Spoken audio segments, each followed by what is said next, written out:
विवेकानंद जिज्ञासु थे। विवेकानंद खोज रहे थे, ढूंढ रहे थे, अनेक लोगों के पास, अनेक फिलोसफर्स के पास गए और वो यही पूछते थे, हैव यू सीन गॉड? आपने क्या परमपिता परमात्मा का साक्षात्कार किया है, दर्शन किया है?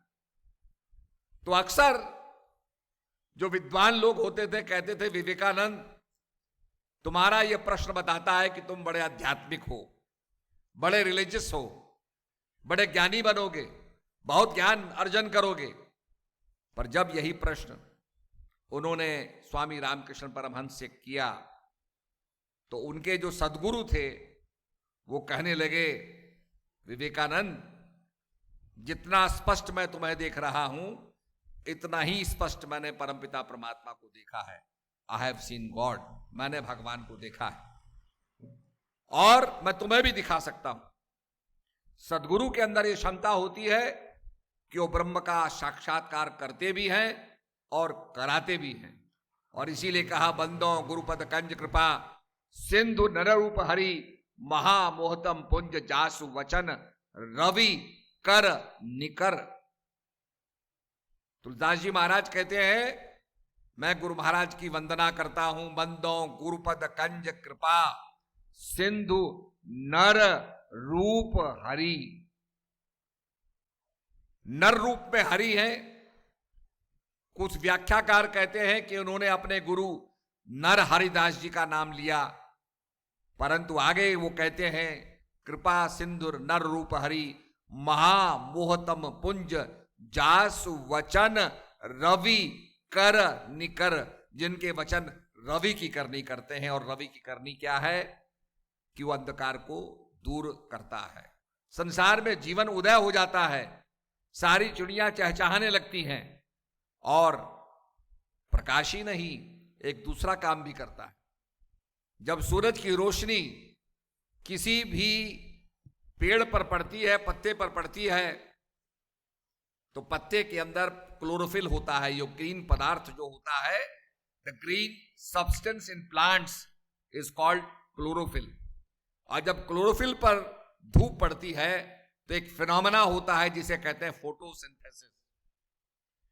फोटोसिंथेसिस से क्या होता है कि दूषित हवा स्वच्छ हवा में परिणत हो जाती है और फोटोसिंथेसिस से पूरा जो प्रदूषण है ये धीरे धीरे समाप्त होता है, प्राणवायु का उदय होता है।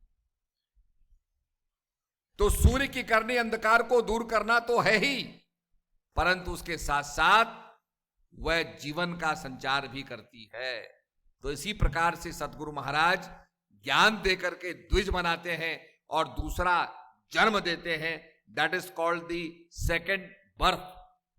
एक जन्म माता पिता देते हैं और दूसरा जन्म सदगुरु महाराज देते हैं। इसीलिए कहा, गुरुर् ब्रह्मा गुरुर् विष्णु गुरुर्देवो महेश्वर गुरुर् साक्षात पार ब्रह्म तस्मै श्री गुरुवे नमः। गुरु महाराज की वंदना की गई और हमारे शास्त्रों के अंदर कहा, गुरु बिन भव निधि तरे न कोई हरि विरंच शंकर सम होई। शास्त्रों का जो निचोड़ है, शास्त्रों का जो एसेंस है, जिसके अंदर शास्त्र सारी फिलॉसफी का निचोड़ करते हैं, उसका सार बताते हैं, वो यही बताते हैं कि बिना गुरु के कल्याण नहीं होगा। हम रास्ते में जाते हैं, अगर थोड़ा सा हमको ये प्रतीत हुआ हम कहाँ जा रहे हैं, रास्ते का पता नहीं है, तो हम क्या करते हैं कि हम पूछते हैं कि भाई ये रास्ता कहाँ जा रहा है। और जो बताने वाला होता है वो मार्गदर्शन करता है कि भाई इस रास्ते पर जाओ, इधर मुड़ जाओ, उधर जाओ, तो मार्गदर्शन करता है। तो बिना पूछे हुए, आज तो हमारे पास जीपीएस हो गया, उसके माध्यम से ज्ञान मिल जाता है, परंतु उसके उपरांत भी जो प्रैक्टिकल, जो लाइफ जो डायरेक्शन होती है वो लेनी पड़ती है। जीपीएस के बाद भी आदमी पूछता है, भैया ये बता दो ये कहां जा रहा है। तो जैसे हमें आदमी बताता है इसी प्रकार से सदगुरु भी मार्गदर्शन करते हैं। और ये परंपरा रही है कि गुरु महाराज ने मार्गदर्शन किया है। कहा गुरु को कीजिए दंडवत, कोट कोट प्रणाम, कीट न जाने भृंग को, गुरु कर ले आप समान। और इसीलिए कहा गया कि सदगुरु महाराज ज्ञान देकर के बताते हैं, मन की जो ध्यान की जो शक्ति है, मन मथुरा, दिल द्वारिका, काया काशी जान, 10वां द्वारा देहरा, तामे ज्योति पहचान। मन क्या है? मथुरा। आज जो हम बाहर तीर्थ जा रहे हैं, बाहर घूम रहे हैं, एक्सट्रोवर्ट बन गए, कहते हैं मन ही मथुरा है, दिल ही द्वारिका है, काया ही काशी है, और 10वें द्वार के अंदर जो प्रकाश पुंज है, जिसको रामचरितमानस में कहा, राम भक्त चिंता मणि सुंदर, बसहि गरुड़ जाके उर अंदर, परम प्रकाश रूप दिन राती, नहीं चाहिए कुछ दिया कृत बाती। जहां परम प्रकाश है, सेल्फ इफेक्जेंट लाइट है। इसीलिए भगवान गीता में भी कहते हैं, न तत् भाषते न सूर्यो न शशांको न पावका, यद गत्वा न निवर्तन्ते तद्धामम परमम।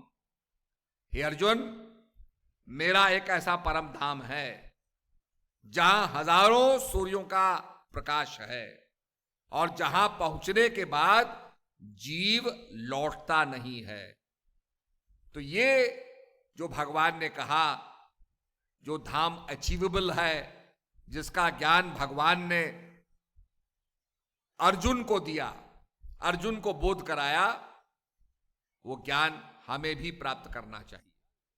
और भगवान कहते हैं, श्रोत्रिय ब्रह्मनिष्ठ, जो श्रुति स्मृति का कहता हो, श्रोत्रिय ब्रह्मनिष्ठ, श्रुतियों के एसेंस को जानने वाले हो, हमारे शास्त्रों के एसेंस को जानने वाले हो, ऐसे सदगुरु महाराज के पास जाकर के विनम्रता पूर्वक जब आप प्रार्थना करोगे और उनका आशीर्वाद होगा, तब वो बोध कराएंगे। आपने देखा होगा, आंखों से हम संसार के दृश्य देख सकते हैं, पर अपने चेहरे को देखने के लिए हमें एक शीशे को देखना पड़ता है, मिरर को देखना पड़ता है। ठीक इसी प्रकार से अपने आप को जानने के लिए सदगुरु महाराज रूपी दर्पण की आवश्यकता होती है। वो हमें जनाते हैं कि हम क्या हैं। अपन को आप ही में पायो, शब्द ही शब्द भजो उजियारो, सतगुरु भेद बतायो, अपन को आप ही में पायो। जैसे कस्तूरी का मृग होता है, जंगल में भटकता रहता है, घूमता रहता है, सुगंध का उसको अनुभव होता है, सोचता है कि शायद ये किसी पाषाण से सुगंधी आ रही है, किसी जड़ी बूटी से आ रही है, और उसी सुगंधी के लिए वो भटकता रहता है पूरे जंगल के अंदर।